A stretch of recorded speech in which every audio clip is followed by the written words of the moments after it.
Ganito yung dalawang pirasong bangus, guys. Kita nyo naman yung itsura. So, ang technique pala sa bangus, para hindi siya matinik masyado ito sa buntot, ito is hilain mo siya. Hilain mo tong buntot. Maramdaman mo yung kanilang mga nagbabanatan. Para hindi siya masyadong maano. Ayun. Hilain mo siya. Yan. Para hindi masyadong matinik.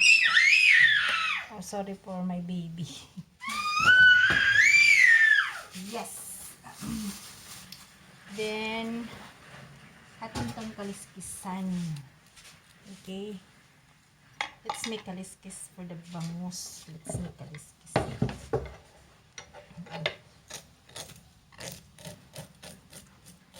Para hindi pala tumalsik yung isa na siya. Lagyan mo ng plastic. Okay. Ayan.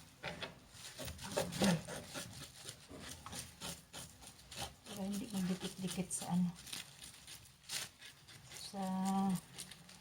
sa wall ng inyong kusina.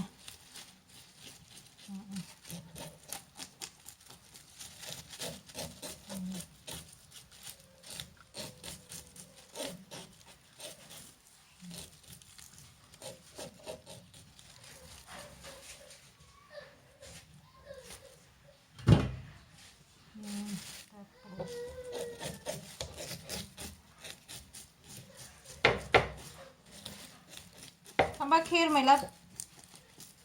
Hey. What happened?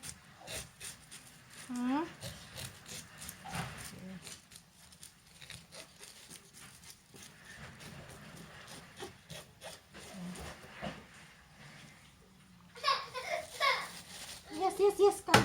Later. Just a second. Okay.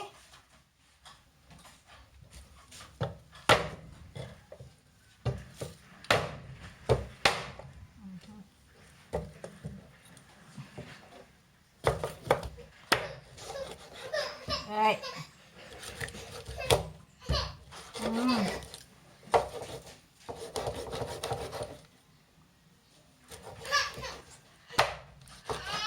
Wait.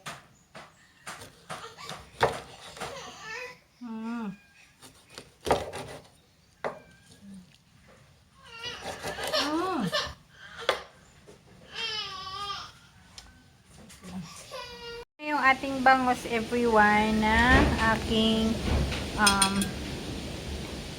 nilinis kahapon. So, ayan, tingnan natin yung buntot. Ayan. So, hindi siya masyadong matinik. Oh. Diba? Asan yung tinik niyan? Oh, diba? Walang tinik na nagpansiwag. Oh, diba? Ganun lang yun. Ang sikreto. Hilain yung buntot. So, salamat sa panonood. Bye-bye!